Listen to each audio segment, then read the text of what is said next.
o aluguel atrasado há 3 meses. Era o aviso de despejo que chegava na segunda. Dirceu sentiu o nó apertar no estômago, o gosto de ferrugem na boca, idêntico ao pó que respirava a vida inteira. 45 anos vividos, e cada um deles pesava agora como um saco de cimento nos ombros. A carta, dobrada com uma pressa quase impaciente, estava jogada no canto da mesinha de centro, ao lado do copo sujo de café. Aquele papel simples, com selo do correio e tinta preta, carregava uma ameaça de perder o pouco que ele tinha: o teto sobre sua cabeça. Os R$ 1.500 que devia não eram apenas dinheiro. Era a falha, o suor derramado em vão, a invisibilidade de anos de trabalho duro que culminava ali, naquela afronta silenciosa. Ele sabia que o proprietário, Sr. Eugênio, era um homem de pouca conversa e menos paciência.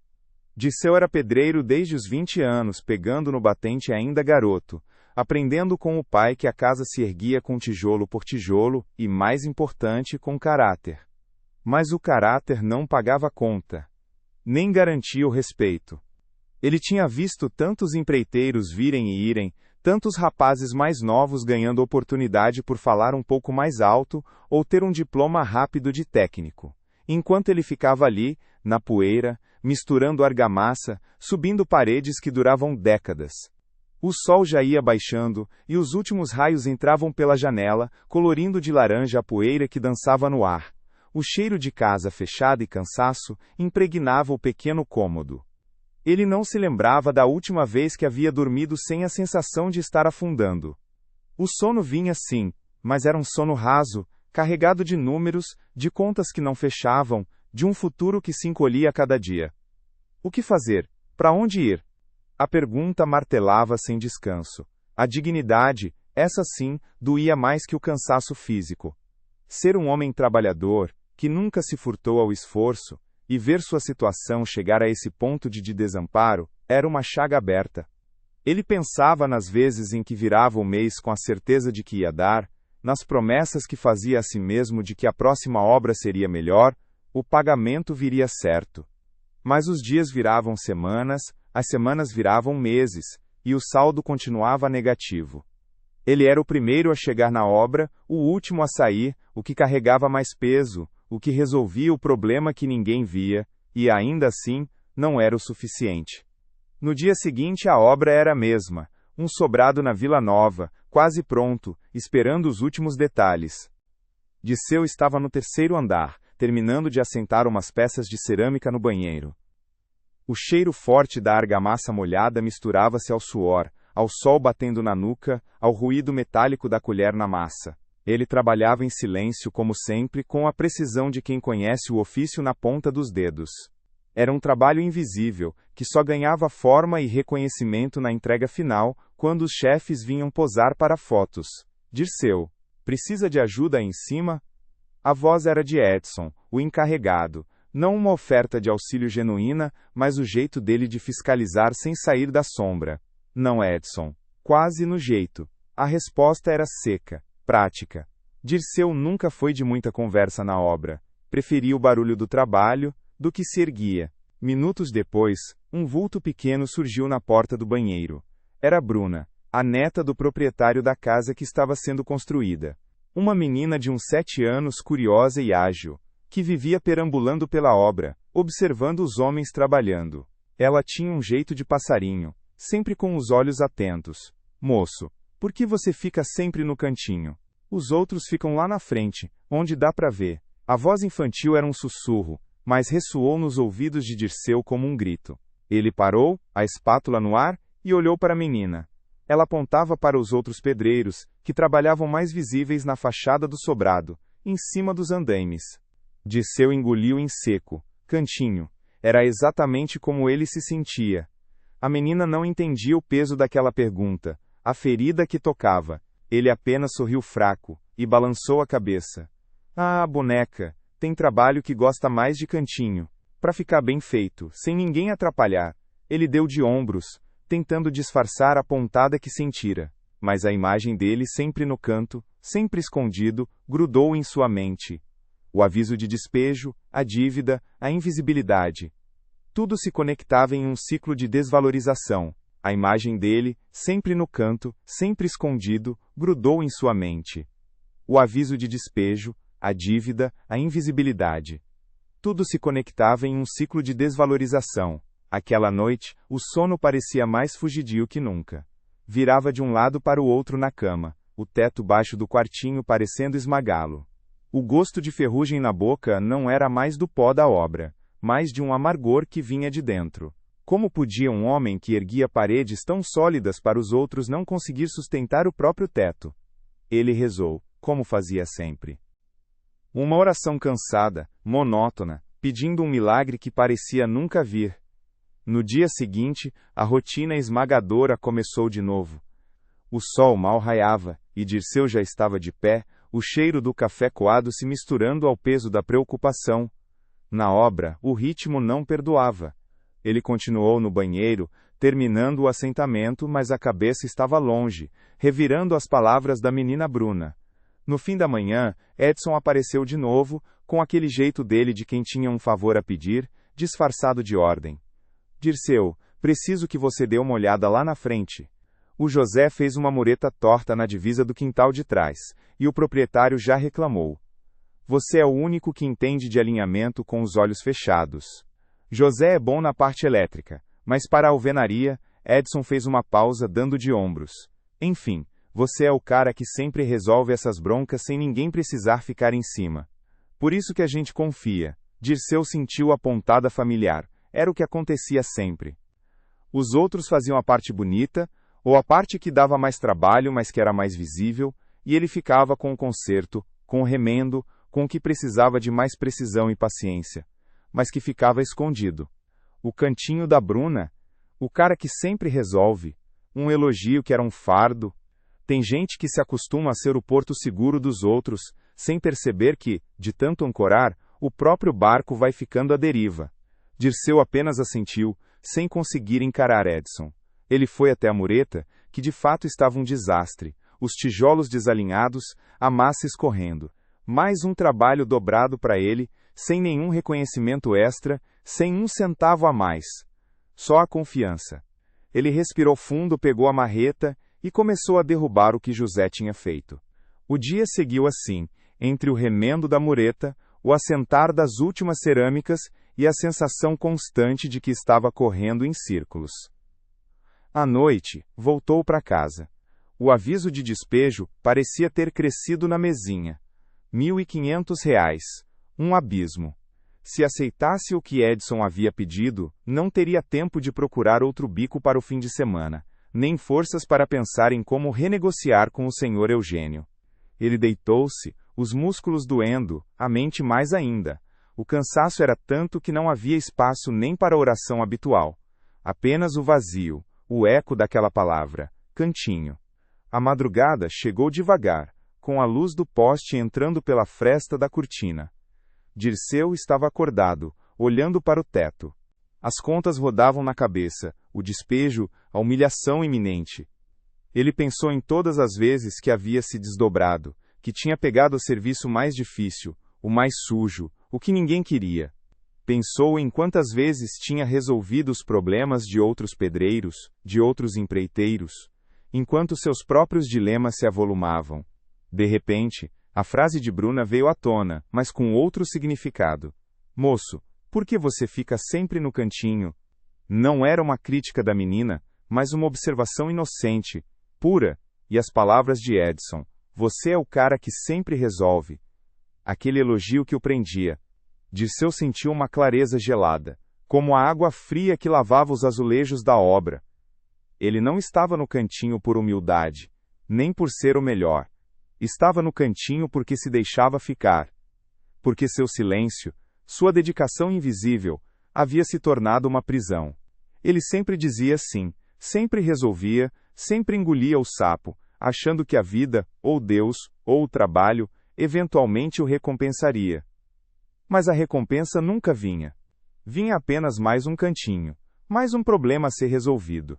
Às vezes, a maior virtude não é dizer sim, mas descobrir o poder transformador de um não bem colocado.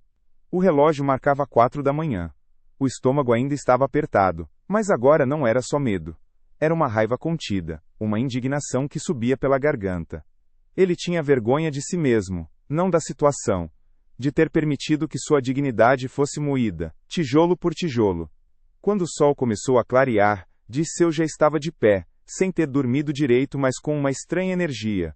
Chegou na obra no horário de sempre, mas com um andar diferente. Sem o peso habitual, Edson já estava lá, tomando café. Bom dia, Dirceu. Edson cumprimentou, com o copo na mão. Preciso que você faça um último favor para mim hoje. O caminhão de cimento não chega a tempo para o pessoal da fachada, e o proprietário está pressionando. Você pode subir lá e ajudar a descarregar as telhas que faltam para o telhado? É rápido, mas precisa ser feito antes da inspeção do engenheiro, e só você tem a agilidade e a força para isso. Os outros já estão ocupados. Era uma tarefa pesada, braçal, perigosa, no alto do telhado, e que não era sua função principal. Era o tipo de coisa que Dirceu sempre aceitava, porque ninguém mais podia, ou só ele tinha força. Ele olhou para Edson, que esperava a resposta com um sorriso quase cínico, de quem já sabia o sim que viria. Dirceu respirou fundo, sentiu a poeira na garganta e, pela primeira vez em anos, abriu a boca para se defender. Não, Edson. A palavra saiu seca, firme, surpreendendo até a ele mesmo. Edson engasgou com o café. Como não? Dirceu. É uma emergência. O que aconteceu? O que aconteceu é que eu não sou carregador de telha, Edson. Eu sou pedreiro. E o meu aluguel venceu de novo. Não tenho tempo de carregar peso extra de graça enquanto os meus problemas se empilham. Eu preciso trabalhar no que é meu, no que me dá sustento. Essa não é a minha função, e nem é minha obrigação. Edson piscou, sem palavras. O silêncio na cozinha da obra foi denso, pesado. Dirceu sentiu o coração batendo forte, mas uma paz estranha começou a se espalhar por seu peito. A sensação de estar afundando tinha diminuído. A gente só conhece a força da própria voz quando decide finalmente usá-la. Ele não tinha um plano para o aluguel, nem para o despejo, mas naquele momento, parado ali, sentindo o sol da manhã bater em seu rosto, Dirceu soube que pela primeira vez em muito tempo, ele não estava mais no cantinho. A palavra seca e firme ainda ecoava no ar da cozinha da obra quando Dirceu se virou, deixando Edson boquiaberto. O silêncio que se seguiu não era de derrota, mas de uma batalha recém-vencida, cujas cicatrizes ainda não podiam ser vistas. Naquele dia, ele trabalhou com uma concentração renovada, não no cantinho que Edson queria, mas na parede que realmente era sua responsabilidade. Contudo, a noite trouxe de volta o peso da realidade. O aviso de despejo continuava lá, na mesinha, e o ato de coragem da manhã não tinha, magicamente, quitado os R$ 1.500. Um medo gelado, disfarçado de dúvida, apertou o estômago de Dirceu. Será que eu fiz a coisa certa? E se Edson resolver me deixar sem trabalho de vez? A voz que ele havia encontrado parecia agora um grito no vazio, e o futuro, incerto como sempre, mostrava-se ainda mais nebuloso. Nos dias que se seguiram, a tensão no canteiro de obras era quase palpável. Edson evitava Dirceu, e quando falava, era com um tom de frieza calculada. Dirceu, por sua vez, continuou fazendo seu trabalho com a mesma perícia, mas sem a pressa de quem precisava provar algo. Ele não se oferecia para resolver problemas alheios, nem aceitava tarefas que desviavam de sua função. Começou a conversar mais não com Edson, mas com os outros pedreiros, com os ajudantes, ouvindo sobre outras obras, outros empreiteiros, outras oportunidades. Foi nessas conversas, durante os almoços na marmita, que descobriu que o empreiteiro da obra vizinha procurava um pedreiro experiente para um trabalho delicado de acabamento, que exigia uma mão precisa. Um trabalho que, curiosamente, ficava na frente, em destaque. Com um misto de nervosismo e uma ponta de esperança, Dirceu foi procurar o tal empreiteiro depois do expediente. Ele falou do seu método, da sua experiência, dos anos dedicados ao ofício. Pela primeira vez, ele não apenas recebia ordens, mas apresentava seu próprio valor. Não mentiu sobre a situação, mas deixou claro que buscava um trabalho que reconhecesse sua capacidade, e não apenas sua força de trabalho. Para sua surpresa, o empreiteiro, um senhor chamado Almeida, ouviu com atenção, e impressionado com a segurança de Dirceu e o relato de outros pedreiros sobre sua reputação, ofereceu-lhe o serviço. O salário era um pouco melhor e o trabalho mais valorizado. Dirceu aceitou, mas não sem antes avisar que precisaria de um adiantamento para resolver uma pendência urgente, explicando sua situação com honestidade. Senhor Almeida, que já tinha ouvido falar de Dirceu, não hesitou. Foi um passo pequeno, mas gigante. Dirceu pagou uma parte dos R$ 1.500 de aluguel atrasado, prometendo a senhor Eugênio que o restante seria quitado nos próximos dias, com um novo emprego. Pela primeira vez em meses, a ansiedade diminuiu. A transformação, porém, não foi um mar de rosas. Houve dias em que a insegurança batia, quando ele se pegava quase voltando aos velhos hábitos de aceitar tudo. Mas o rosto de Bruna, a frase sobre o cantinho e a sensação de ter recuperado a própria voz o puxavam de volta. Ele se lembrava de suas orações, não mais como um pedido de milagre, mas como um agradecimento pela coragem encontrada. O trabalho com o Sr. Almeida prosperou. Dirceu não se limitava mais a ser o executor silencioso. Ele começou a dar sugestões, a discutir métodos, a se posicionar como um parceiro, não apenas um empregado. E essa mudança era visível. Um dia, enquanto trabalhava no acabamento de uma sacada, um local de destaque na nova obra, ele viu Bruna novamente. A menina, com seus olhos curiosos, observava-o de longe. Ela não estava na obra onde Edson estava, mas em um terreno vizinho, brincando. Seus olhos se encontraram. Bruna, sem dizer uma palavra, apenas abriu um sorriso largo e acenou. Dirceu retribuiu o sorriso, compreendendo. Ele não estava mais no cantinho. Estava à mostra, construindo, e com um respeito que nunca antes havia sentido. Com o tempo, ele conseguiu quitar todo o aluguel atrasado, garantindo o teto sobre sua cabeça, e mais importante, o valor sobre si mesmo. A vida de Dirceu, como um muro bem erguido, foi construída tijolo por tijolo. Mas, por muito tempo, ele se viu apenas como a argamassa, o material que unia tudo, mas que ficava escondido, sem brilho, sem valor aparente. Aquela dívida, o aviso de despejo, não era apenas uma questão financeira, era o eco de anos de uma vida onde sua dignidade era moída em cada cantinho que ele aceitava ficar. A voz de uma menina, pura e sem malícia, foi o primeiro martelo a quebrar essa inércia.